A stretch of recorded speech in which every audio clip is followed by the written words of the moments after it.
Videos like this, titled War Games, The Battle for Taiwan, are extremely and deliberately misleading. They deliberately mischaracterize Taiwan, that Taiwan is an independent country, that China is bullying.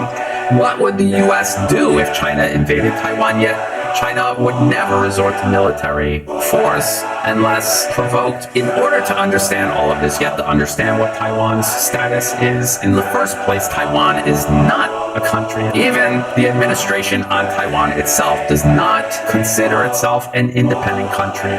It is officially known as the Republic of China, and it claims to be the sole legitimate government of all of China, which includes the mainland. And this is why most nations on Earth recognize a one China policy with Beijing, that there is only one China, which includes Taiwan. There's only one single government of all of China, and that is the People's Republic of China, based in Beijing, not the Republic of China based in Taipei. It is a holdover from the Cold War. There was a civil war in China. The Communist Party of China, CPC, won, and the Republic of China lost. And they fled to the furthest corner of China, and that's where they sat, and they refused to reconcile with the winning side. Successive Kuomintang leadership began a reconciliation process, and until very recently, it was heading in the direction of a reunification with China. The United States has a one China policy. It says the US side declared, the United States acknowledges that all Chinese on either side of the Taiwan Strait maintain there is but one China and that Taiwan is a part of China. The United States government does not challenge that position. It reaffirms its interests in a peaceful settlement of the Taiwan question by the Chinese themselves. This is exactly what was happening between the Kuomintang on Taiwan and the People's Republic of China on the mainland. The US saw this, and in order to foil a peaceful reunification, they pumped millions of dollars and political support behind the Democratic Progressive Party, the DPP, the ruling party of Taiwan's administration today, headed by Tsai Ing-wen, who U.S. Speaker of the House Nancy Pelosi went to go visit very recently. Maybe something changed. No, nothing changed. If you go to the U.S. State Department's official website today, this is exactly what it says. It says the United States approach to Taiwan has remained consistent across decades and administrations, so no, nothing changed. It says the United States has a long-standing one China policy which is guided by the Taiwan Relations Act, the 3 U.S.-China joint communiques, and 6 assurances. We oppose any unilateral changes to the status quo from either side. We do not support Taiwan independence, and we expect cross-strait differences to be resolved by peaceful means. Yet when the Kuomintang in Taiwan and the Communist Party of China on the mainland began doing this, the U.S. derailed it by pumping money and support behind the DPP to deliberately derail peaceful reunification. It is the United States undermining its own bilateral agreement it made with Beijing, violating international law regarding sovereignty, political independence, and territorial integrity, and undermining Chinese sovereignty over Taiwan. It's about undermining all of these agreements and obligations the U.S. has, both with China and under international law. Economically, Taiwan's economy is tied very closely to the mainland. Almost 50% of their exports go to the mainland. The United States, Japan, Singapore, South Korea combined only amounts to 28%.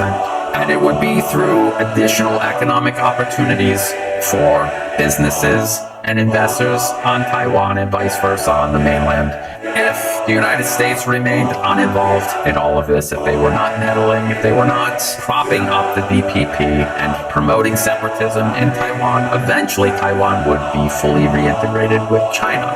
The U.S. clearly sees the future of Taiwan, at least the future the U.S. has in store for Taiwan. It is to use it as a battering ram against the rest of China, just like the U.S. is using Ukraine as a battering ram against Russia. So what they've already started doing is investing in domestic chip production in the United States. And they've forced TSMC to divulge trade secrets. They're pulling the economic rug out from under Taiwan. Who is going to step in and help Taiwan? Who is going to be able to offer economic alternatives for Taiwan? The rest of China, of course.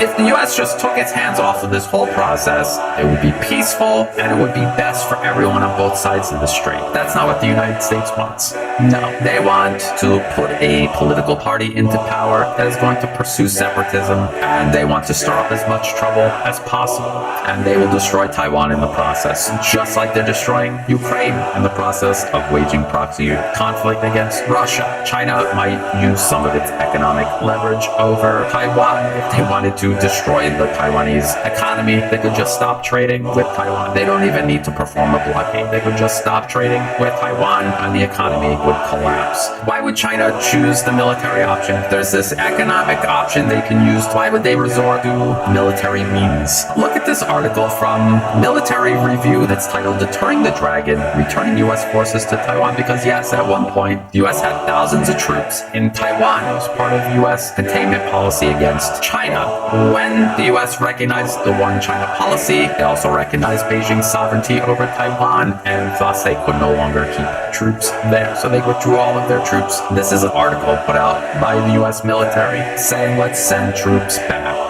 Deterrence should always be prioritized over open conflict because of the exorbitant cost of a war between them. If the United States wants to maintain credible conventional deterrence, it needs to consider basing troops in Taiwan. The article complains about how the U.S. military has been kicked out of Southeast Asia. The Philippines refuses to host U.S. troops. Southeast Asian countries are doing too much business with China. They refuse to host U.S. missiles. The U.S. wants to point at the biggest trade partner of Southeast Asia. They're considering the fact that China has considerable military means to prevent the U.S. from getting involved in Taiwan in the first place, unless they're already based in Taiwan. Ground forces based in Taiwan would act like a tripwire, that is, smaller numbers of ground forces stationed to ensure that U.S. forces quickly become directly involved, using them as the pretext to start a war. So again, I hope you can see who's at the root of this problem. It is not China. If this sounds like a crazy idea, how about finding out that the U.S. already does have troops on Taiwan?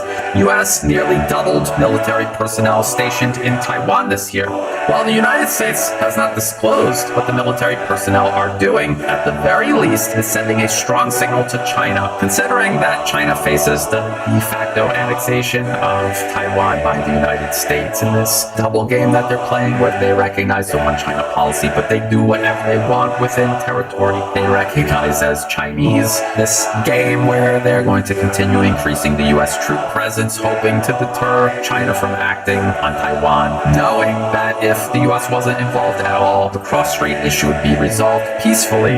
U.S. analysts claim that China would want a lightning-fast knockout blow, strike at the Taiwanese leadership, Taiwanese military, its leadership, knock it out as fast as possible. At the same time, in case first option didn't work, you'd have a much longer and forceful military option to fall back on. It's not just about fighting separatist forces on Taiwan. It's not only about trying to stop the U.S. from intervening. It's also about secondary conflicts that the U.S. would try to ignite elsewhere. We saw the U.S. do this to Russia, its operations in Ukraine. The U.S. was trying to trigger a crisis in Kosovo, using Kosovo, Azerbaijan, and Armenia, trying to escalate the situation in Syria, where Russian troops are stationed, triggering a crisis between Lithuania and Russia's Kaliningrad. So we can expect the U.S. to have a range of options ready and available to put pressure on China elsewhere in the middle of any operation it launches regarding Taiwan. They would have to prepare lightning-fast option, but also prepare for protracted combat. China would also probably want to expand its military-industrial capacity. Again, we see in Ukraine, Russia's military operations, how important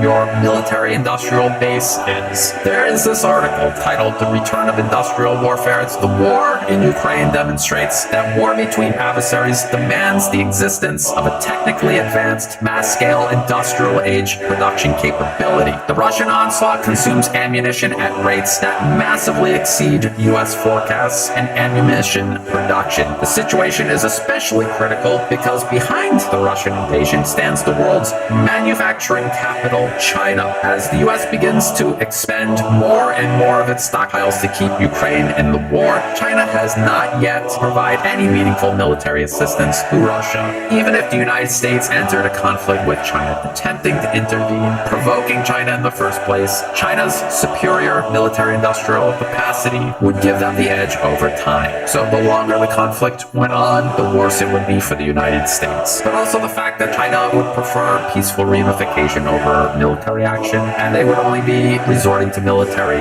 means if provoked by the United States, and that ultimately it's the United States that's at the root of this whole problem. They're trying to force China to fight before they're ready, but also the fight when they would rather not fight. It's very important to understand all of this. It's important to understand concerted nature. The lies were presented by the Western media, who will open their war game with a completely disingenuous description of the problem to begin with. If you do not understand the problem, you have a very less than likely chance of solving it. The US should just simply learn to accept this.